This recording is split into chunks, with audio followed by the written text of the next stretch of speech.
अवधूत चिंतन श्री गुरुदेव दत्त श्री स्वामी समर्थ. तुम्हा सर्वांचं माझ्या चॅनलमध्ये खूप खूप स्वागत करते आणि आजची या नवीन व्हिडिओला सुरुवात करते. शारदीय नवरात्री झाली, त्यानंतर बघा विजयादशमी झाल्यानंतर लगेच वेध लागतात ते कोजागिरी पौर्णिमेचे. अश्विन महिन्याच्या शुक्ल पक्षातील पौर्णिमेला शरद पौर्णिमा किंवा कोजागिरी पौर्णिमा असं म्हटलं जातं. हिंदू धर्मामध्ये कोजागिरी पौर्णिमा मोठ्या उत्साहात साजरी केली जाते. कोजागिरी पौर्णिमा ही वर्षातील सर्वात मोठी पौर्णिमा असते. आजच्या या व्हिडिओमध्ये आपण कोजागिरी पौर्णिमेची संपूर्ण माहिती जी आहे ती पाहणार आहोत. या व्हिडिओमध्ये तुम्हाला काय काय जाणून घ्यायला मिळेल ते मी तुम्हाला सांगते. बघा, या व्हिडिओमध्ये मी तुम्हाला कोजागिरी पौर्णिमेची पूजा कशी करावी, कोजागिरी पौर्णिमेची कथा काय आहे, आरोग्याच्या दृष्टीने कोजागिरी पौर्णिमेचं काय महत्त्व आहे, त्याचबरोबर कोजागिरी पौर्णिमा इतकी महत्त्वपूर्ण का मानली जाते, अशी सगळी माहिती आजच्या या व्हिडिओमध्ये आपण सविस्तर पाहणार आहोत. त्यामुळे तुम्ही व्हिडिओ संपूर्ण पहा आणि कमेंट बॉक्समध्ये ओम महालक्ष्मी दैवे लिहायला विसरू नका. चला तर मग आजच्या व्हिडिओला सुरुवात करूया. वर्षातील बघा सर्व पौर्णिमा तिथींमध्ये शरद पौर्णिमा ही सर्वात शुभ तिथी मानली जाते. कारण बघा, याच दिवशी माता लक्ष्मीचा जन्म झाला होता असे देखील मानले जाते. यंदा बघा शरद पौर्णिमेचे व्रत हे दिनांक 16 ऑक्टोबर 2024 रोजी पाळण्यात येणार असून या दिवशी रात्री चंद्रप्रकाशामध्ये खीर बनवली जाते. बघा, असे देखील मानले जाते की शरद पौर्णिमेच्या रात्री देवी लक्ष्मी पृथ्वीच्या दर्शनासाठी येत असते आणि तिच्या भक्तांना सुखी आणि समृद्ध होण्याचा आशीर्वाद देत असते. धनप्राप्तीसाठी देवी लक्ष्मीला प्रसन्न करण्यासाठी हा दिवस जो आहे तो अत्यंत खूप मानला जातो. शरद पौर्णिमेला अश्विन महिन्यातील पौर्णिमा तिथी असे देखील म्हणले जाते. वर्षातील बघा सर्व 12 पौर्णिमा तिथींमध्ये तिचे महत्त्व विशेष करून जास्त आहे. असे मानले जाते की या दिवशी देवी लक्ष्मी प्रकट झाली, म्हणूनच हा दिवस देवी लक्ष्मीची जयंती म्हणून देखील साजरा करण्यात येतो. त्याचबरोबर असेही म्हटले जाते की या दिवशी देवी लक्ष्मी खूप आनंदी असते आणि रात्री चंद्रप्रकाशामध्ये पृथ्वीला भेटायला येते. देवी लक्ष्मीचा त्या बघा भक्तांवरती विशेष आशीर्वाद असतो, ज्यांना बघा ती उपासना आणि भजन आणि कीर्तन करताना पाहत असते. म्हणजेच काय, तर माता लक्ष्मी पाहते की बघा त्या दिवशी कोण जागी आहे आणि तिची पूजा कोण करत आहे. म्हणूनच या पौर्णिमेला कोजागिरी पौर्णिमा असेही म्हटले जाते. या दिवशी बघा चंद्र देखील त्याच्या 16 टप्प्यांनी पूर्ण होतो आणि अमृताचा वर्षाव करतो. चंद्राच्या किरणांमध्ये ठेवलेल्या खिरीचे सेवन केल्याने अनेक रोग व्याधी दूर होतात आणि देवी लक्ष्मीची कृपादृष्टी होते. शरद ऋतूची चाहूल हलकीशी म्हणजेच थंडी लागत असते. म्हणजेच बघा कोजागिरी पौर्णिमा कोजागिरी पौर्णिमेचा अर्थच असा आहे की जागृती म्हणजेच कोण जागत आहे. माता लक्ष्मीचं आगमन जेव्हा बघा कोजागिरी पौर्णिमेच्या रात्री होतं तेव्हा माता लक्ष्मी विचारत असते की कोण जागत आहे आणि या दिवशी जागरण का करतात. तर माता लक्ष्मीचं आगमन बघा चंद्रमंडलामधून पृथ्वीवरती होत असतं आणि ती पूजा जर आपण केली तर माता लक्ष्मी आपले दार उघडे असल्यामुळे आपल्या घरामध्ये येत असते. म्हणजेच लक्ष्मीचं आपल्या घरामध्ये आगमन होत असतं. बघा, दिवाळीसाठी आपल्या घरी जसं आगमन होत असतं ना, तर बघा कोजागिरी पौर्णिमा यासाठीच आपण साजरी करत असतो की कोजागिरी पौर्णिमेला वेगवेगळ्या भागांमध्ये बघा वेगवेगळ्या प्रांतांमध्ये वेगवेगळी नावं देखील आहेत. जसे की बघा आपल्या महाराष्ट्रामध्ये कोजागिरी पौर्णिमेला कोजागिरी पौर्णिमा असं म्हटलं जातं. उत्तर प्रदेश, मध्य प्रदेशमध्ये सुद्धा काही भागांमध्ये कोजागिरी पौर्णिमाच म्हटलं जातं. पण बंगाली लोक तर याला बघा कोणी कौमुदी पौर्णिमा, कोणी शरद पौर्णिमा असे देखील म्हणतात. कोजागृती म्हणजेच कोण जागा आहे. बघा, कोण जागृत आहे असे विचारत दुर्गा देवी माता लक्ष्मी सर्वत्र फिरते असं देखील म्हटलं जातं. नवरात्रीच्या या 9 दिवसांमध्ये आपण स्त्री शक्तीचा जागर करतो, आदिशक्तीची पूजा करतो. त्यानंतर विजयादशमीला सीमोल्लंघन करून आपण विजयासाठी प्रार्थना करत असतो. त्यानंतर ही पौर्णिमा म्हणजेच कोजागिरी पौर्णिमा शेतीची बघा आता अर्ध्यावरती कामं जी आहेत ती अर्ध्यावरती आलेली असतात. बऱ्यापैकी तुमच्याकडे सुद्धा बघा पिकांची कापणी सुरू झालेली असेल. काही ठिकाणी बघा सुरू पण झालेली असेल आणि काही ठिकाणची कापणी सुद्धा पूर्ण झालेली असेल. म्हणजेच कापणीला शेतातली जी काही पिकं आहेत ना ती आलेली असतात. त्यामुळे शेतातली पिकं वाऱ्यावरती मस्त अशी डुलू लागलेली असतात. पावसाळा सुद्धा बघा आता संपत आलेला आहे. काही भागांमध्ये बघा नवीन पिकं हाताशी आलेले आहेत. अनेक भागामध्ये बघा त्यामुळेच या पौर्णिमेला नवान्नाची पौर्णिमा किंवा नव्याची पुनव असं देखील म्हटलं जातं. कोजागिरी पौर्णिमेची कथा आता काय आहे हे मी आता तुम्हाला सांगते. बघा, कोजागिरी पौर्णिमेच्या अनेक कथा आहेत. त्यापैकीच एक कथा मी तुम्हाला इथे सांगते. बघा, एकदा एक राजा आपलं सगळं वैभव्य, आपली सगळी संपत्ती गमावून बसलेला असतो. त्याची राणी महालक्ष्मीचं व्रत करत असते आणि लक्ष्मीदेवी प्रसन्न होऊन तिला आशीर्वाद देते. त्या राजाचं वैभव त्याला परत मिळतं असं म्हणतात. बघा, महालक्ष्मी कोजागिरी पौर्णिमेच्या मध्यरात्री चंद्रमंडलातून उतरून खाली पृथ्वीवरती येत असते आणि ती भ्रमण करत असते. ती चांदण्याच्या प्रकाशामध्ये अमृत कलश घेऊन प्रत्येकालाच विचारत असते, को जागृती, म्हणजेच कोण जागा आहे, आपल्या कर्तव्याला कोणी जागृत आहे. बघा, आपल्या कर्तव्याला कोणी जागृत आहे का? आणि तिच्या हाकेला साथ देण्यासाठी सगळेजण जागे राहतात. म्हणूनच कोजागिरी पौर्णिमेच्या दिवशी आपण मध्यरात्रीपर्यंत जागे राहावं. माता लक्ष्मी अमृताचा कलश घेऊन, म्हणजेच तिच्याकडून ती एक प्रकारचा आशीर्वादच आपल्यासाठी घेऊन आलेली असते. अमृत कलश म्हणजे आशीर्वादाचाच एक कलश समजून घ्या की.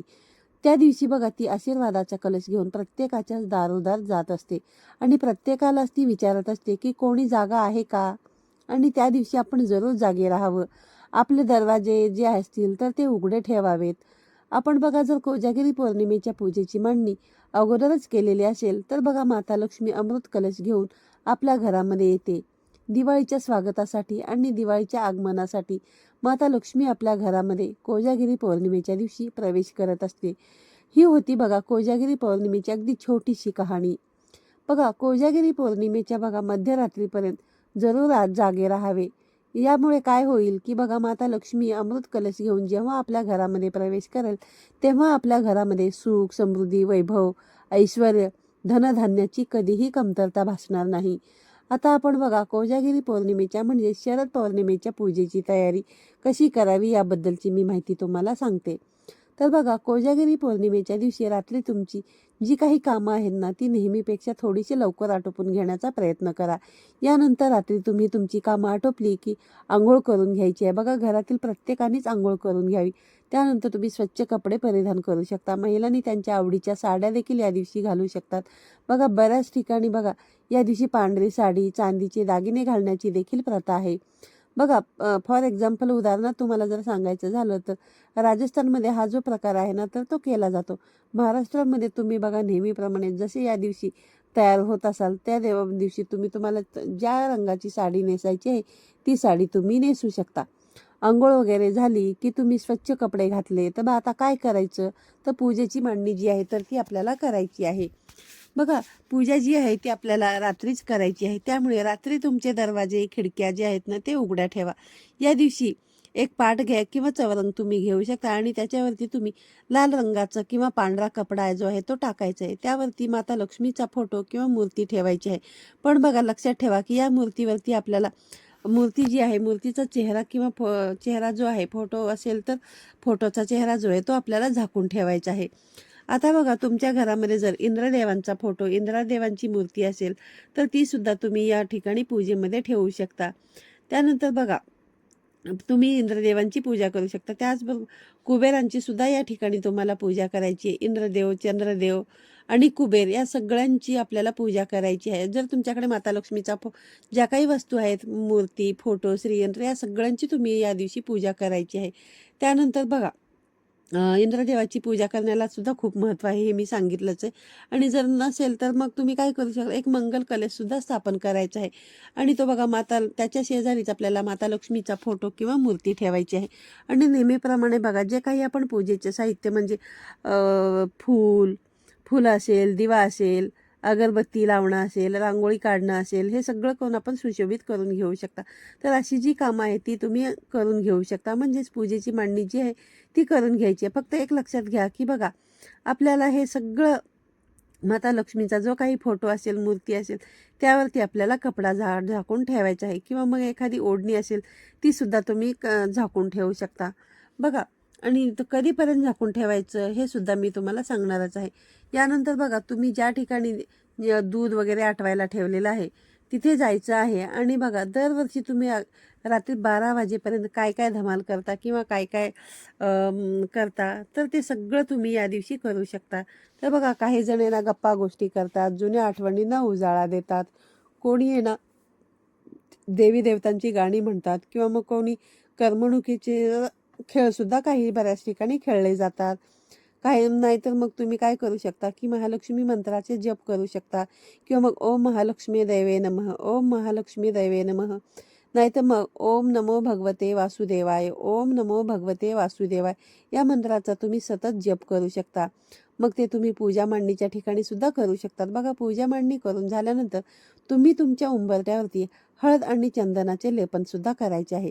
म्हणजे बघा हळद आणि चंदन एकत्र करून घ्यायची आहे आणि त्याची एकत्रित तुम्हाला पेस्ट बनवून घ्यायची आहे पाणी टाकून.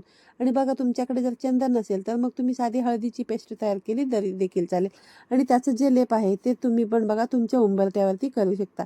आणि बघा उंबरठ्याच्या बाजूलाच म्हणजे जिथे आपण नेहमी लक्ष्मीची पावलं वगैरे काढतो त्या ठिकाणी तुम्हाला शुभलाभ सुद्धा काढायचा आहे किंवा मग तुम्ही एखादं स्वस्तिक देखील त्या ठिकाणी काढू शकता. आणि बघा कारण काय होईल की माता लक्ष्मी आपल्या दाराशी जेव्हा येणार आहे ना त्यावेळी तिचं त्यावेळेस माता लक्ष्मीला सुद्धा अगदी प्रसन्न वाटेल. आणि त्यामुळे बघा तुम्हाला आहे ना हे सगळं हळदीचे लेपन हे पौर्णिमेला करणं ना याला खूप महत्त्व आहे. त्याचा खूप पॉझिटिव्ह इफेक्ट आपल्यावरती होत असतो, आपल्या घरावरती होत असतो. तर बघा तुमच्या घरातले जे कोणी ज्येष्ठ अपत्य असतील, दुसरी गोष्ट बघा म्हणजे मोठा मुलगा असेल, मोठी मुलगी असेल किंवा मग मुलाचे समजा तुमच्या जर लग्न झाले असेल तरी बघा मुलाची किंवा मुलीची अश्विनी करण्याची म्हणजे मुलाची आणि सुनेची अश्विनी करण्याची देखील पद्धत असते. अश्विनी म्हणजेच काय तर बघा आपल्या मोठ्या मुलाची त्या अश्विनी करण्याची पद्धत तर आहेच. म्हणजेच बघा तुमच्या मोठ्या मुलाचं जर लग्न झालं असेल तर मग तुम्हाला सुनेचं आणि मुलाचं दोघांचंही औक्षण करायचं आहे.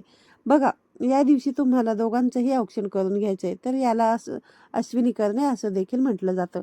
कारण बघा ही पौर्णिमा अश्विन महिन्यात येते, कोजागिरी पौर्णिमा.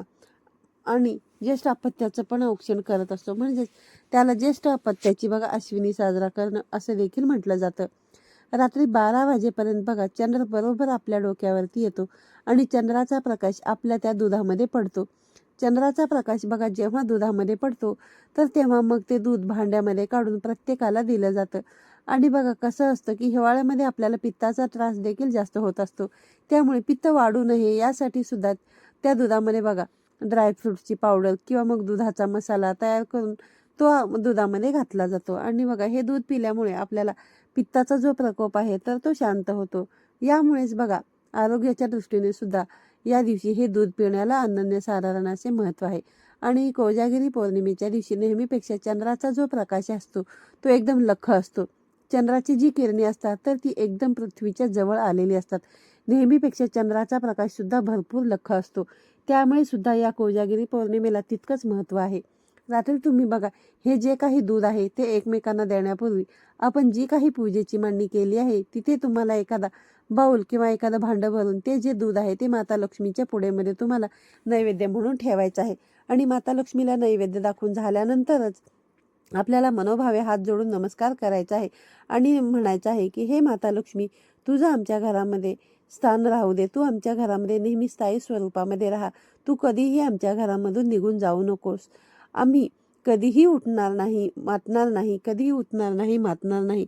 आणि आमचा हा जो कोजागिरीचा पौर्णिमेचा घेतलेला जो वसा आहे तो आम्ही कधीही टाकणार नाही.